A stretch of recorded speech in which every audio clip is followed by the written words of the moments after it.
아버지 하나님, 저희가 코로나 사태로 인해서 우리에게 하나님께서 무엇을 가르치시고 무엇을 말씀하실 것인지 귀담아 들을 수 있도록 허락해 주시기를 구합니다. 그러나 분명 저희가 함께 모여 예배드리지 못하고 또 교제하지 못하고 또 함께 기도하지 못하고 함께 말씀 듣지 못하는 이런 사태는 하나님께서 우리에게 내리신 징계이면 틀림없습니다. 하나님, 우리가 우리 자신을 돌아보고 또 그동안 혹 교만하는 것이 없었는지, 혹 주의 예배를 좀 가벼이 여긴 것이 없었는지, 교회가 무엇인지를 제대로 잘 깊이 생각하지 않고 모이고 행한 것이 없었는지 이 기회를 통해 돌아보게 됩니다. 하나님께 감사드리는 것은 이러한 기회를 통해 예배가 무엇인지, 또 교회가 무엇인지, 왜 또 우리가 모여야 하는지 더 깊이 생각할 수 있는 기회를 주셔서 감사합니다. 또 회개할 것은 저희의 교만함과 참 악함이, 또 혹 교회가 참으로 세상에 대해서 하지 말아야 할 일들을 하고 있는 것이 하나님께서 기뻐하지 않으시는 일들이 교회 안에 있었는지, 그러한 일들을 참으로 교회가 스스로 제어하지 못한 것들도 하나님 앞에서 돌이켜보며 회개합니다. 아버지 하나님, 저희가 다 한 교회라, 한 사람이 참으로 교회 이름으로 행할 때 얼마나 큰 영향력을 사회에 끼치는지 오늘 또 목도하고 있었고, 그래서 저희가 모두가 참 하나님의 이름으로 하나님의 대사로서 신중하게 행해야 될 것을 배우게 됩니다. 주님, 공연한 저주는 저주한 자에게로 돌아온다 하셨는데, 교회가 공연한 저주를 참으로 억울한 자에게 행해서 그것이 우리에게 돌아오는 것이 아닌가 심히 두렵사오니, 참으로 저희가 신중하게 하시고 모든 것을 잘 판단하게 하시고 말씀 가운데서 어떻게 행할지를 알게 하시기를 간절히 기도드립니다. 한국교회 전체를 붙들어 주시고 참 교만을 회개하게 하시고, 주님, 사람 수를 의지하고 물질을 의지하는 모든 죄악을 이제 내어버리게 해주시고, 오직 복음 사역에, 복음을 전하는 일에, 그리고 선한 사업을 하는 일에 온전히 힘쓸 수 있도록 허락하여 주시기를 간절히 기도드립니다. 저희가 속히 참으로 모여서 예배드리기를 원하오나, 또 이런 일들이 여러 번 반복되는 일들이 일어날 수도 있다 하는 상황에서 저희로 또 인내를 갖게 해주시고, 이런 일들로 인해 믿음에서 실족되는 자들이 한 사람도 없도록 주께서 붙들어 주시기만을 간절히 기도드립니다. 주께서 주신 예물들, 헌물 드린 모든 것들 받아주시고, 또 참으로 유선상으로 드린 헌금도 주께서 받아주시고, 오직 하나님 홀로 영광을 받으시기를 구할 때 예수님의 이름으로 기도합나이다. 아멘. 베드로전서 1장 18절부터 19절까지 말씀입니다.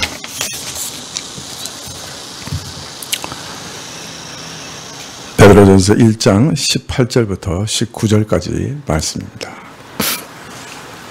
네, 제가 밑도를 좀 벗어도 되겠죠? 예.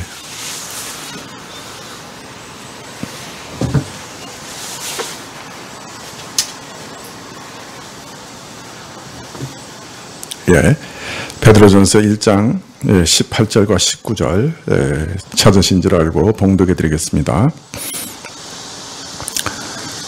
너희가 알거니와 너희 조상의 유전된 망령된 행실에서 구속된 것은 은이나 금같이 없어질 것으로 한 것이 아니요 오직 흠없고 점없는 어린 양 같은 그리스도의 보배로운 피로 한 것이니라.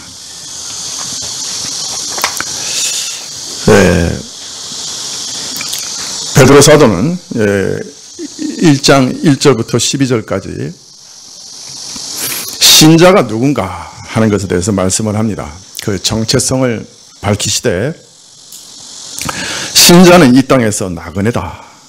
나그네된 자들이다. 그렇게 말씀합니다. 어떻게 나그네가 됐느냐? 하나님이 먼저 저들을 태초 이전부터 선택하셨고 저들을 위하여 예수님을 보내사 피 흘리게 하셨고 성령께서는 그 모든 자들을 거룩하게 하셔서 이 땅에서 건져내셨고 그래서 이 땅에서 나그네된 자들이다. 하나님께서는 이 나그네된 자들을 믿음을 통해 보호하시되 각양각색의 시험과 시련들 가운데서 믿음을 지켜주시고 또 이 나그네들은 이런 시련 가운데서도 믿음으로 말미암아 자신들이 눈으로 목도하지 못한 보지 못한 예수님을 사랑하고 즐거워하면서 이 나그네 길을 걸어가다가 그 종착지인 온전한 구원에 이르게 된다. 그렇게 말씀하십니다. 그리고 이러한 구원은 이러한 복음은 구약 선지자들의 확실한 예언과 증언을 그 증거로 가지고 있다. 이렇게 말씀하시죠. 이어서 13절에서부터 17절에서는 이렇게 나그네된 신자들은 이 땅에서 어떻게 살아야 되느냐, 이 땅에서는 어떤 것을 추구하며 살아야 되느냐, 그것을 세 명령어로 우리에게 가르치십니다. 명령어 셋으로 가르치세요. 그래서 첫 번째 명령은 뭐냐? 바라라, 소망하라 입니다. 무엇을 바라고 무엇을 소망해야 되느냐? 예수님께서 장차 재림하실 때 가져오실 그 은혜를 바라라. 천국의 영원한 기업을 바라라. 이렇게 말씀하십니다. 하나님이 주실 하늘의 기업을 바라면서 이 땅을 걸어가는 나그네들에게 예수님이 가져오실 그 기업을, 그 재림을 사모하라고 하시는 것은 너무나 당연한 요구죠. 그런 소망이 없으면 이 땅에서 어떻게 나그네 길을 계속 갈 수 있겠어요? 그래서 첫 번째 명령은, 신자들에게 주신 첫 번째 명령은 주의 재림을 소망하라 하는 것이죠. 자, 베드로는 재림을 바라라, 사모하라, 소망하라고 하시면서 생각과 뜻의 허리를 동이고 경성하면서 소망하라고 말합니다. 마음의 허리를 동이라.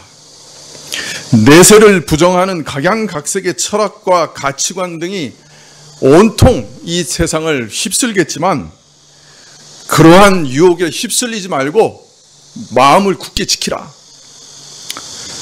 경성하라. 깨어있으라. 중독되지 마라.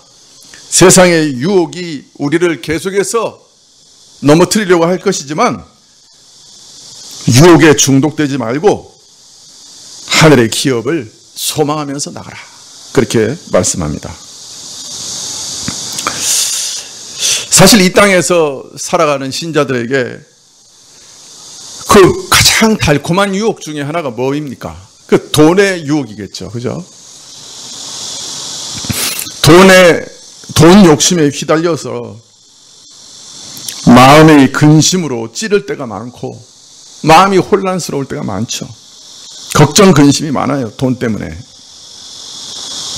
자, 그런데 어떻게 신자들은 이런 물질에 대한 달콤한 유혹과 과도한 근심에서 해방되고 동시에 자신의 소유로 선한 사업에 힘쓰고 나누어 주기를 좋아하면서 관대한 자로 이 땅을 살아갈 수 있을까요? 그것은 천국 소망이 아니면 불가능한 일이에요. 이 세상의 모든 소유를 우리가 아무리 가지고 또 가져도 그 나라에 아무것도 가져가지 못한다고 하는 것을 분명히 알고 하나님의 뜻대로 사용된 모든 것만 하늘에 저축되고 하늘에 쌓게 된다고 하는 것을 우리가 확신할 때만 우리가 이 돈의 유혹에서 벗어나게 되고 또 있는 것을 가지고서도 선한 사업에 힘쓰게 되고 관대해져서 넉넉하게 나눠줄 수 있는 사람이 되는 거예요. 그래서 교회에서 가난한 자들을 돌아보고 관대한 삶을 사는 사람들은 부자가 아니에요.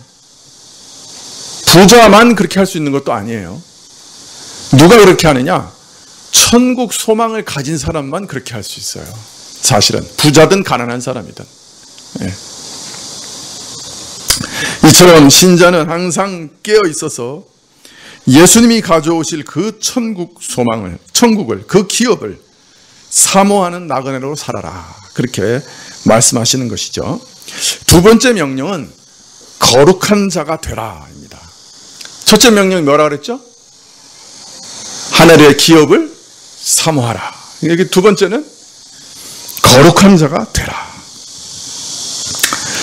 믿기 전에 무지에서 쫓았던 부끄러운 욕심과 정욕과 야심에 맞추어서 더 이상 살려고 하지 말고 오직 순종하는 자식 같은 마음으로 우리를 부르신 하나님의 거룩하심처럼 모든 행실에서 거룩한 자가 되라. 이렇게 명하십니다.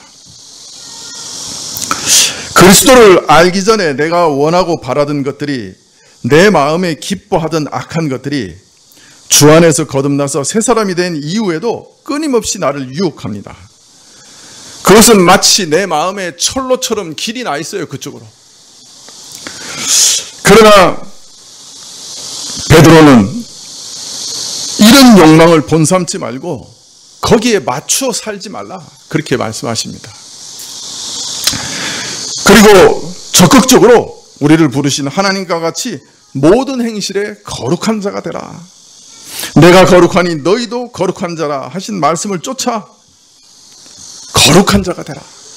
왜 거룩한 자가 되어야 되느냐? 하나님이 거룩한 자이시기 때문에, 그의 형상을 담는 일이기 때문에, 이것이 그래서 우리 구원의 목표요 목적이기 때문에 우리는 거룩하게 살아야 한다. 근데 사실은 이것이 우리에게는 불가능한 명령이었어요. 우리 옛사람에게는 도무지 불가능한 명령이었어요. 그러나 이제 중생하게 되고 근본적인 변화를 받게 됐기 때문에 이제는 순종이 가능한 명령이 된 거예요. 죄를 싫어하고 피하는 어떤 근본적인 변화가 우리 가운데 생긴 거예요. 하나님의 거룩하심을 나도 기뻐하는 그런 변화가 나에게 주어진 거예요. 그래서 순종이 가능한 명령이 됐어요. 물론 새 사람도 여전히 자기 스스로의 힘으로만은 순종이 불가능하죠. 그러나 새 사람은 그 안에 성령께서 함께 계세요. 그래서 날마다 우리 안에 도와주세요. 인도하세요. 우리를 이끌어 가세요. 세밀한 말씀으로 내 양심을 두드리세요. 그렇기 때문에 이 거룩하라는 말씀은 순종이 가능한 명령이에요. 그래서 이 거룩하라는 명령은 명령인 동시에 약속이기도 해요. 너 안에 있는 성령께서 너를 반드시 거룩하게 만드실 거다라는 약속이기도 해요. 더하여 이러한 거룩한 변화는 매우 급격할 때도 있고 매우 더디고 미미할 때도 있다. 그렇게 말씀을 드렸어요. 근데 교회에서 간증을 할 때는 어떤 간증이 많이 나와요? 급격하게 변화된 사람들의 간증이 많이 나오죠. 여러분, 이 멜트라드라고 하는 목사님도 그런 한 예예요. 이 멜트라드가 그 목사가 되기 전에 아주 뭐랄까요, 방탕한 삶을 살았던 분이에요. 어느 교회에서 3살짜리 여자아이 장례식을 치르고 있는데 멜트라드가 그 장례식에 참석했다가 목사님이 기도하니까 모든 사람이 눈을 감았을 거 아니에요. 그때 몰래 아이에게 다가가서 죽은 아이의 신발을 벗겨가지고 도망갑니다. 그래가지고 그걸 가지고 술을 사 먹어요. 그걸 신발을 팔아가지고 그거 얼마 되겠어요? 근데 3살짜리 아이의 신발을 팔아가지고 술을 사 먹어요. 근데 그 아이가 누구냐? 자기 딸이에요. 놀랍죠? 자기 딸의 장례식에 가가지고 자기 딸의 신발을 벗겨가지고 술을 사 먹은 사람이 이 멜타라드라는 사람이에요. 이 인간 말종 중에 말종이라고 할 수 있죠. 여러분, 그 상상이 돼요? 근데 그 딸은 아버지가 돌보지 않아서 영양실조로 죽은 아이예요. 근데 그 딸의 신발을 벗겨가지고 술을 사 먹은 사람. 근데 이 사람이 예수님을 만났어요.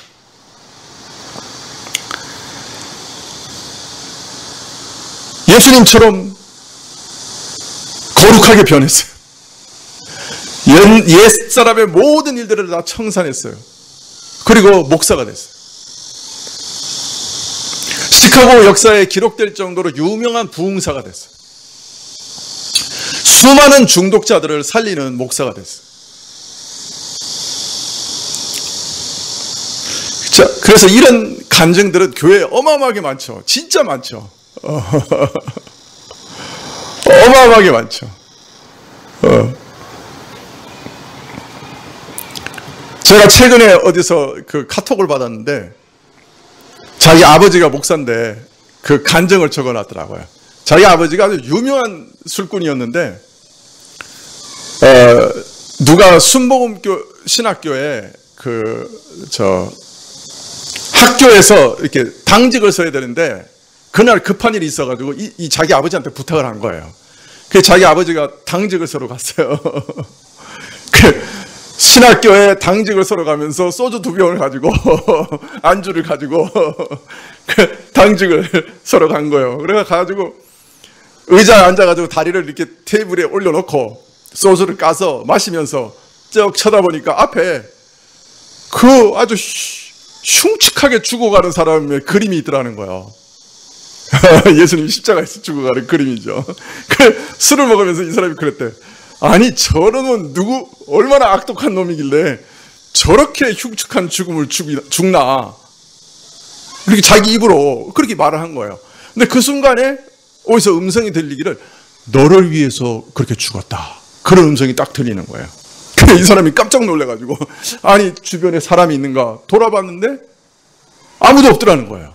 그런데 계속해서 그 이후로 너를 위해서 죽었다. 그 음성이 계속 들려요. 그래서 처음에 신학교에 가가지고 허들의 일부터 거기서 이제 그 집사 일을 한 거죠. 청소하고 밥 짓고 그러다가 이제 선교사님 그 눈에 띄어가지고 목사가 됐어요. 그래서 평생 시골 교회 가서 정말 목사답게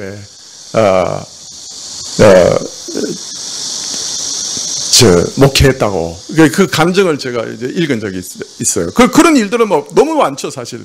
어마어마하게 많죠. 근데 이제 그런 감정을 읽다 보면 우리 보통의 사람들은 어떤 생각이 들어요?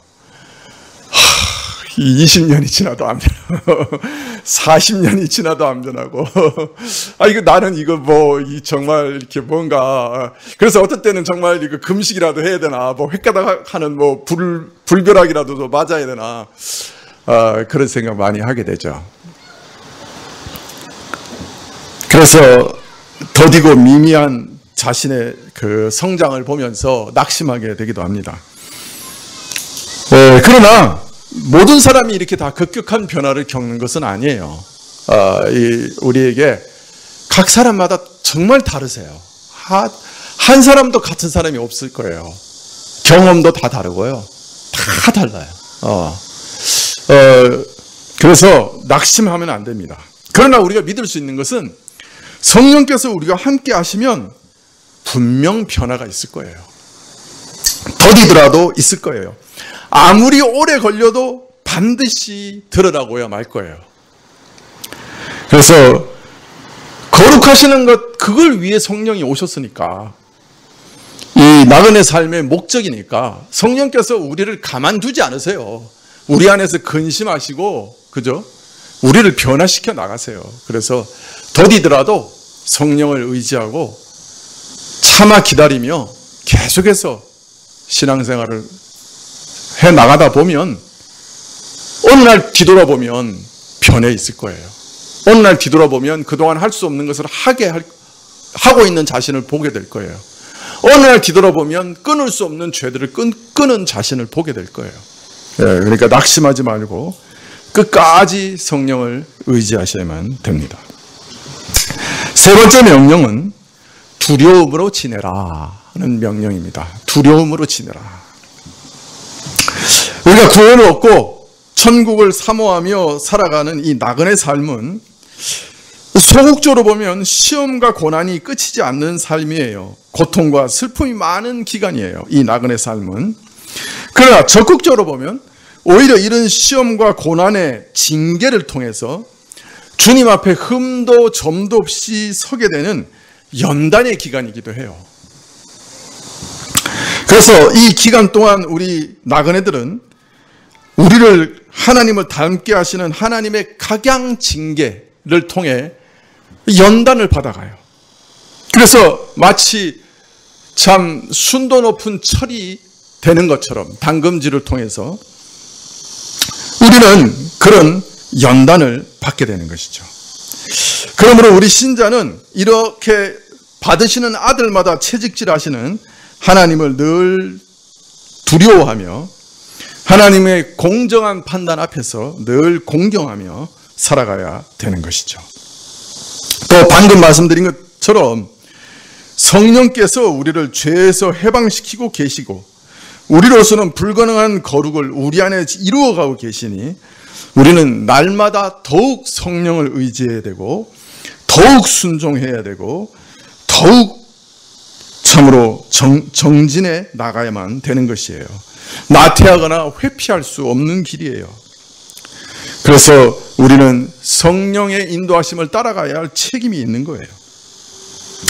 신자는 또 마지막 날 하나님 앞에서 상 받을 때까지 참으로 이러한 연단의 삶을 살게 될 것이니 항상 하나님의 눈을 의식하고 하나님을 두려워하는 마음으로 살아가야만 하는 것입니다. 자, 이처럼 세 가지 명령으로 신자가 이 땅에서 살아가는 삶의 자세와 원리를 말씀하신 베드로는 오늘 말씀에서 자, 이 세 가지 원리, 이 세 가지 명령을 따라 이 땅에서 신자가 살아야 하는 이유를 복음의 기초로 다시 돌아가서 말씀하십니다. 왜 이렇게 살아야 되느냐? 너희가 믿는 복음이 이거 아니냐? 그러니 이렇게 살아야 된다. 그렇게 말씀하시는 거죠. 이전에 베드로서와 바울서신의 다른 점이 바울서신은 전반부 믿음의 도리, 후반부 삶의 도리 이렇게 확연하게 나누어지는 반면에 베드로서는 삶의 원리, 즉 신자는 이렇게 살아야 한다는 것을 말씀하신 후에 바로 이어서 그런 삶을 살아야 하는 이유를 믿음의 도리, 복음의 기초로 돌아가서 설명하신다 이렇게 말씀드렸는데요. 그리고 이런 방식을 계속 반복한다 그렇게 말씀드렸는데 오늘 바로 앞에서 세 명령으로 삶의 도리를 말씀하신 다음에 바로 이어서 복음의 기초로 돌아가서 왜 그렇게 살아야 되는가 하는 이유를 말씀하고 계시는 거예요. 이런 것이 계속 반복돼서 나옵니다. 18절에 너희가 알거니와 너희 조상의 유전한 망령된 행실에서 구속된 것은 은이나 금같이 없어질 것으로 한 것이 아니요 오직 흠없고 점없는 어린 양 같은 그리스도의 보배로운 피로 한 것이니라. 너희가 알거니와, 먼저 너희가 알거니와 이렇게 얘기합니다. 앞에서 하늘의 기업을 사모하라, 거룩한 자가 되라, 나그네 길을 두려움으로 지내라 명령하신 구체적인 이유가 뭔가? 그것은 너희가 잘 알거니와 이미 너희 모두가 기본적으로 잘 알고 있듯이 너희 구속된 것이 그리스도의 보배로운 피로 된 것이기 때문이다 이렇게 얘기하고 계시는 거예요. 어린 양 예수의 하나님의 아들이신 신성을 가지신 그 아들의 보배로운 핏값으로 우리가 구속을 얻었으니 하나님의 아들이 나를 위해 피를 흘리시고 그것을 대가로 지불해서 나를 구속하셨으니 구원하셨으니 이 구원을 귀중히 여기고 나그네 길을 두렵고 떨림으로 거룩하게 사는 것이 마땅한 것이 아니냐라고 말씀하고 계시는 거예요. 너희가 알거니와, 자, 세 가지 명령을 하신 다음에 너희가 알지 않느냐? 이런 은혜를 얻었으니 너희가 그렇게 살아야 되지 않겠느냐? 이렇게 말씀하고 계시는 것이죠. 자, 그런데 여기서 너희 조상의 망령된 행실에서 구속하셨다 이렇게 말씀합니다. 많은 주석학자들은 이 말을 너희 조상들의 우상숭배의 죄에서 구속하셨다, 해방하셨다 이렇게 이해합니다. 조상의 망령된 행실, 이것을 우상숭배에서 구속하셨다, 구원하셨다, 해방하셨다 이렇게 이해를 합니다. 그러나 이 말씀이 더 깊은 뜻이 있는 말씀으로 오늘의 그 문맥에서는 봐야 합니다.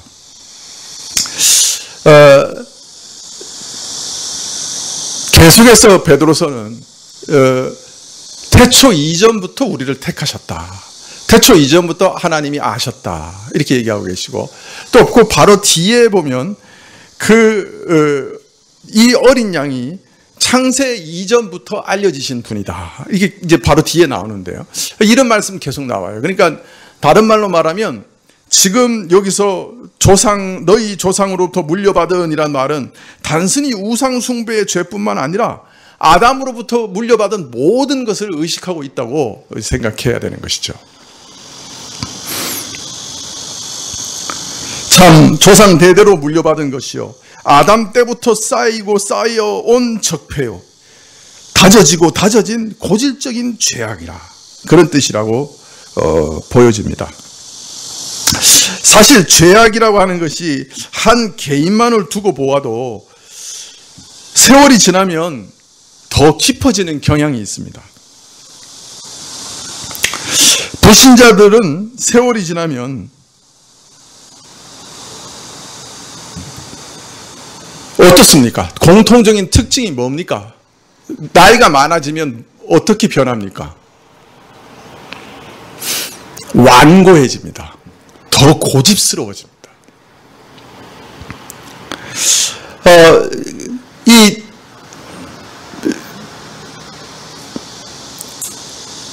아담의 부패로 인해서 인간 본성에 심어진 가장 무서운 죄악이 뭐냐면 하나님을 반역하는 것이에요.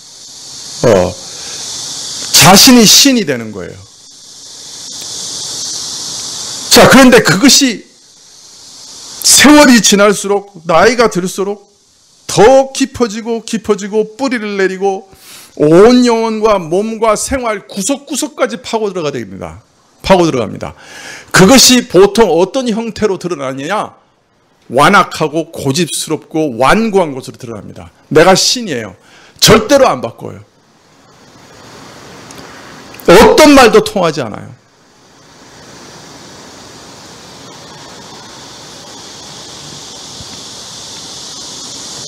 그리고 죄에 대한 양심의 가책이 점점 더 사라집니다.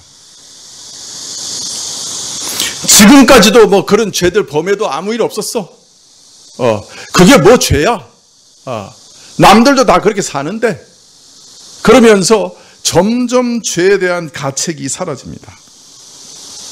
그래서 세상에서 나이 먹었다는 것이 무엇을 뜻하느냐? 완고해지고 악이 깊어지고 죄의 이골이 나는 것, 그걸 뜻하는 거예요. 자, 개인에게 있어서 죄악이라고 하는 것이 한평생 더욱 더욱 깊어지고 인생 전체를 다 더럽히는 것이라고 하면, 인류 역사 전체를 보면 이 죄, 육적 성품과 소욕, 욕망 이런 것들이 아담 때부터 시작돼서 조상 대대로 인류 역사와 함께 쌓여지고 온 인류 모든 사람에게 두루두루 퍼져나가는 그런 역사를 볼 수 있습니다. 그래서 이 죄의 세력은 누구도 여기서 피할 수 없는 보편적인 악이요, 누구도 극복할 수 없는 완악한 죄가 되는 것입니다. 그래서 모든 사람이 죄를 범하였으면 하나님의 영광에 이르지 못하였다라고 분명히 얘기하고 계시는 거예요. 조상의 유전한 망령된 행실이라는 간단한 말 속에는 이런 뜻이 들어있는 것입니다. 대대로 쌓이고 쌓여서 누구도 손대볼 수 없고 고칠 수 없는 고질적인 죄악이다라는 뜻이죠. 또 베드로는 믿기 전에 우리가 행하던 부패한 옛 사람의 성품을 따라 행한 그 행실을 가리켜서 망령된 행실이라 그렇게 얘기합니다. 이 망령된다는 말의 본래 뜻은 무가치하다, 덧없다, 쓸모없다 그런 뜻이에요.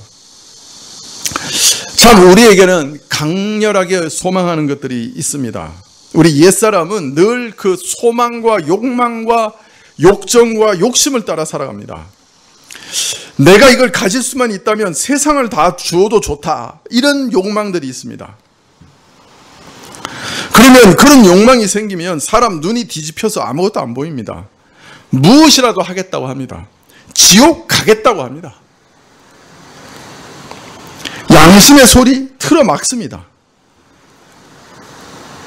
혹 믿음을 가질까 생각하였던 사람이라고 해도 믿음마저도 팽개칩니다. 그 육의 소욕이라고 하는 게 이렇게 강한 거예요. 그런데 그렇게 가지고 싶은 것, 그렇게 욕망하는 것, 그것 있으면 내가 만족스럽고 그거 위해서는 내 목숨도 내걸고 그것 있다고 하면은 내 모든 것도 다 줄 수 있다고 생각하는 그것까지도 사실은 다 허무한 거예요. 바람을 잡으려고 하는 거예요. 모두 쓰레기같이 가치 없는 것들이에요. 그것들의 실상, 그것의 본질 하나하나 보면 다 쓸모없는 거예요. 다 헛된 거예요. 아니, 그 사람을 더럽혀서 망하게 하는 것들이에요. 여러분, 한 가지 측면만 생각해 봅시다. 우리가 그렇게 원하는 것들은 다 영원한 것은 하나도 없어요. 잠시 세상에 있는 동안에 그것도 돈을 손에 쥐고 있고 육신을 지탱할 건강을 가진 동안에만 즐길 수 있는 거예요. 돈 잃고 건강 잃으면 그 순간 쾌락은 우리를 팽개치고 도망갑니다. 산의 진미, 건강 잃으면 먹고 싶어도 못 먹고.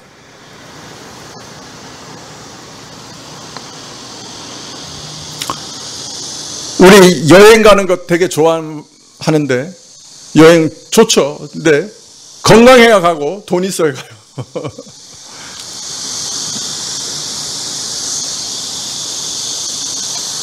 그런데 그 모든 것도 세상 떠나면 끝이요. 그렇지 않아요? 이 세상과 함께 다 불타 없어져요. 이것은 마치 모래사장에서 서로 모래집을 짓고 자기 땅이라고 싸우는 어린애들의 모래집과 모래성과 같습니다. 저녁에 어머니가 부르면 그렇게 아웅다웅 싸우다가도 언제 그러는가 싶고 모래집들을 지지 밟으면서 저녁 먹으러 갑니다. 그러나 아이들의 모래성은 아이들 신발과 주머니 속에 몇 알의 모래라도 남기지만 이 땅의 것은 그 나라에 한 톨도 못 들어갑니다. 그 나라에서는 오직 하나님을 사랑하고 이웃을 사랑으로 섬긴 것들만 영원히 남을 거예요. 세상에서 사람이 자랑하고 누리던 부귀, 영화, 권세, 쾌락 그 나라에 한 톨도 못 들어갑니다. 다 불타져 버리고 없어집니다. 문제는 이것들이 영원하지 못할 뿐 아니라 내 발목을 붙잡아 나를 영영 망하게 하는 거예요. 그 심판의 근거가 되는 것들이에요. 이것들은 결국 웃음과 즐거움 대신에 영원한 슬픔과 통곡을 가져다 주는 것뿐이에요. 그래서 허망하다, 무가치하고 덧없고 쓸모없다 그렇게 말씀하시는 거예요. 자, 우리는 이런 조상대대로 물려받은 고질적인 죄악과 이런 허무한 망령된 행실에서 완전히 해방됐어요. 성령으로 거듭나 하나님의 자녀가 되었어요. 거룩함을 사모할 수 있게 되었어요. 자, 그것이 어떻게 가능해졌어요?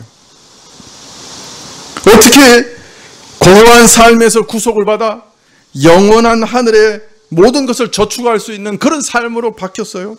어떻게 이렇게 되었어요?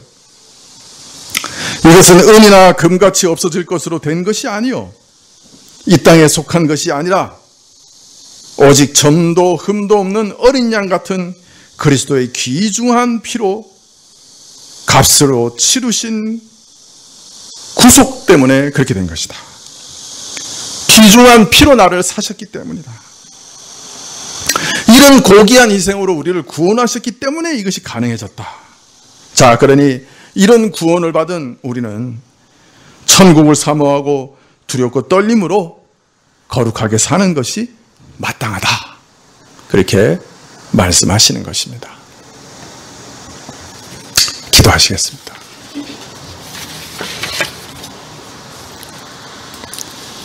아버지 하나님, 하나님께서 말씀으로 자꾸 일깨우셔도 우리 마음은 왜 그렇게 허망한 것들에 가서 매여 사는지 모르겠습니다. 하나님이 구출해 주시고 정령 하늘의 영광을 우리에게 보여주시지 않으면 우리는 일평생 거기 매여 살 겁니다. 하나님, 하나하나 구출해 주십시오. 우리가 그렇게 소망하고 그렇게 갈망하는 것들이 얼마나 허망한 것들인지, 얼마나 우리 영원한 삶을 망치는 것인지 가르쳐 주셔서 우리로 진정으로 가치 있는 삶을 살아가고 추구할 수 있도록 도와주십시오. 예수님의 이름으로 기도합나이다. 아멘. 42장 찬송하시겠습니다.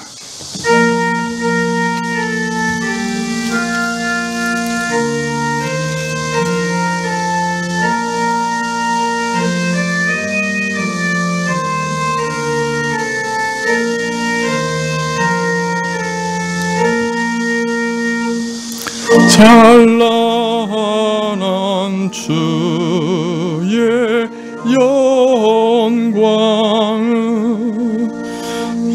영원히 빛날 광채요, 찬빛을 비춘 예수는 생명의 빛이 되신다. 올바른 일을 힘쓰며 이 맘에 다하며 버리고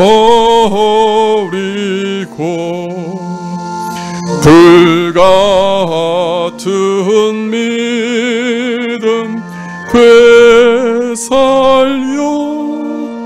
늘 주를 사랑하리라.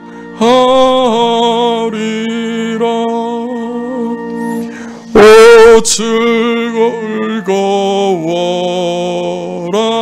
지난 날 아침빛 같은 밝은 맘, 순전한 믿음 품으니 이 맘에 어둠 없어라. 온 천지 만물 성붙게 온 성도 모두 성잡게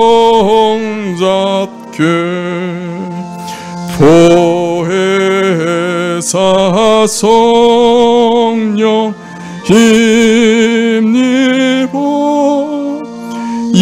영원히 찬양합니다.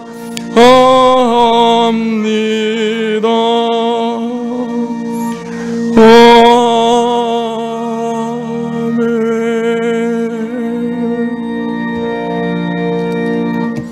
네, 기도하시겠습니다. 지금은 우리 주 예수 그리스도의 은혜와 하나님 아버지의 그 크신 사랑과 이 은혜와 사랑을 깨닫게 하시고 누리게 하시는 성령님의 교통하시고 역사하심이 주의 피 흘리심을 깊이 감사하며 주의 인도하심을 따라 거룩한 삶을 살기로 결심하는 머리 숙인 주의 백성들 위해 지금부터 영원까지 함께 계실지어다. 아멘.